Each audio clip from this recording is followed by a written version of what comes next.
Hello everyone, आज हम लोग पढ़ने वाले हैं respiration and exchange of gases. This video is very important for रीनीट students. Clear? तो चलिए स्टार्ट करते हैं। सबसे पहले रेस्पिरेशन क्या होता है बच्चों?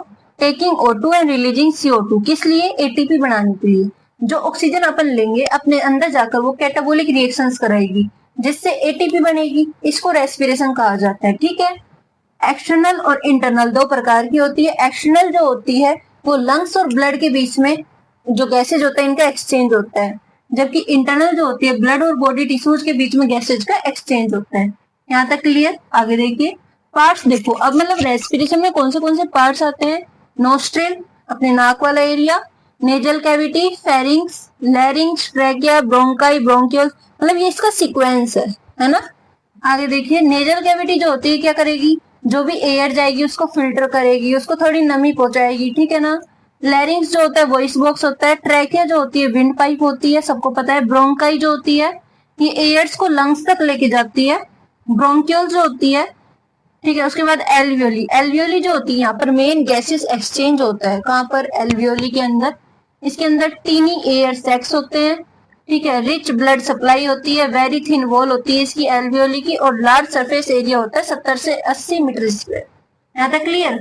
आगे देखिए लंग्स एंड एल्वियोली। जो लंग्स और एल्वियोली होते हैं ना, ये ह्यूमन के पास लंग्स के दो पेयर होते हैं। लेफ्ट लंग में 2 लोब्स होती हैं, राइट लंग्स में 3 लोब्स होती हैं। यहाँ तक क्लियर? आगे देखो अब भाई ब्रीथिंग में क्या क्या मैकेनिज्म होती है? Inspiration expiration. इंस्पिरेशन सांस लेना, एक्सपिरेशन सांस छोड़ना। ठीक है। इंस्पिरेशन जो होती है वो एक्टिवली होती है, एक्सपिरेशन पैसिवली होती है। ये मतलब कैसे? अपने अंदर ऑक्सीजन थोड़ी भी कमी आती है तो अपन बाहर से पावर लगा के लेते हैं, जबकि सांस रेगुलरली हाई एरिया से कम एरिया तक पहुंचती रहती है। ठीक है ना, इसलिए ये पैसिवली हो गई। इसके अंदर इंस्पिरेशन जब सांस लेते हैं तो डायफ्राम कॉन्ट्रैक्ट करता है, डाउनवर्ड चला जाता है।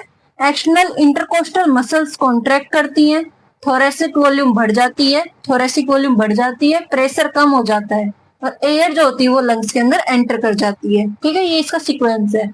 एक्सपिरेशन में डायफ्राम रिलैक्स करेगा, थोरेसिक वॉल्यूम कम होगी, प्रेशर बढ़ जाएगा और एयर जो है वो लंग्स से बाहर चली जाएगी।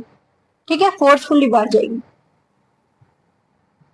अब देखो रेस्पिरेटरी वॉल्यूम होती है, कैपेसिटी होती है। Volumes, tidal volume. ठीक है, टाइडल वॉल्यूम कौन सी वॉल्यूम होती है? जो अपन नॉर्मल सांस ले रहे हैं, नॉर्मली सांस छोड़ रहे हैं, डेट इज टाइडल वॉल्यूम, और ये 500 ml होती है। इंस्पिरेटरी रिजर्व वॉल्यूम जो होती है 2500 से 3000 ml होती है। ये कौन सी होती है? अपन जो जैसे अपन ने नॉर्मल सांस ले ली, छोड़ ली, लेकिन अपन ने एक्स्ट्रा सांस भी ले ली, है ना, उसको क्या कहते हैं? IRV। ERV अपन ने नॉर्मल सांस छोड़ दी लेकिन उसके बाद एक्स्ट्रा और छोड़ दी, उसको ERV कहते हैं। और रिजर्व वॉल्यूम जो अपने अंदर लंग्स के अंदर जो रह जाती है उसको रिजर्व वॉल्यूम, ये 1100 से 1200 ml होती है। आगे देखें कैपेसिटीज। ये IC इंस्पिरेटरी कैपेसिटी कौन सी होती है? TV प्लस IRV, यानी टाइडल वॉल्यूम और इन दोनों को मिला दिया जाए तो IC, EC टाइडल वॉल्यूम और ERV को मिला दिया जाए तो EC, और VC जो होती है वो क्या क्या होती है? इन तीनों को मिला दिया जाए तो VC। कैपेसिटी क्या होती है? VC प्लस RV को मिला दे तो। Clear? Exchange of gases simply diffusion से एक्सचेंज होता है। एल्वियोली के अंदर ऑक्सीजन आएगी, एल्वियोली से ब्लड में जाएगी, CO2 ब्लड में जाएगा, CO2 ब्लड से एल्वियोली में। क्लियर? इन टिश्यूज O2 ब्लड सेल्स और CO2 सेल से ब्लड में। ठीक है, ये इनका मतलब एक्सचेंज हो रहा है। किस तरीके से हो रहा है वो बता रहे हैं कि ऑक्सीजन पहले ब्लड में जाएगा फिर सेल्स में जाएगा, ऐसे ही CO2 जो है सेल्स में जाएगी फिर ब्लड में जाएगी, ऐसे, है ना जी। आगे देखो अब ये डिफ्यूजन किस किस पे डिपेंड करता है? पार्शियल प्रेशर पे, सोल्यूबिलिटी पे और थिकनेस ऑफ मेम्ब्रेन पे, कि मेम्ब्रेन ज्यादा मोटी तो नहीं है, पतली तो नहीं है, इस पे डिपेंड करता है।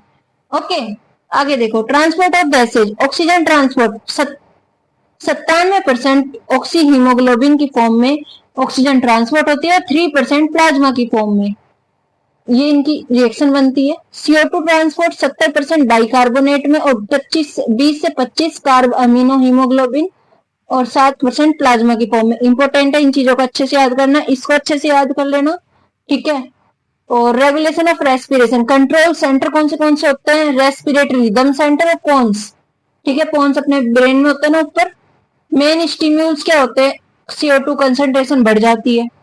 डिसऑर्डर, अब इस चैप्टर से रिलेटेड जो जो डिसऑर्डर है वो देखिए। एस्थमा, इन्फ्लेमेशन ऑफ ब्रोंकाई, जो ब्रोंकाई होती है उनमें सूजन आ जाती है। एम्फाइसीमा एल्वियोली जो होती है वो डैमेज हो जाती है, टूट फूट जाती है। और ऑक्यूपेशनल रेस्पिरेटरी डिसऑर्डर, ये लॉन्ग एक्सपोजर टू डस्ट, ज्यादा मिट्टी में रह लेते हैं तो उससे जो है दिक्कत आ जाती है। ठीक है, ऐसी और वीडियोज के लिए सानी एजुकेशन हब को सब्सक्राइब कर लेना।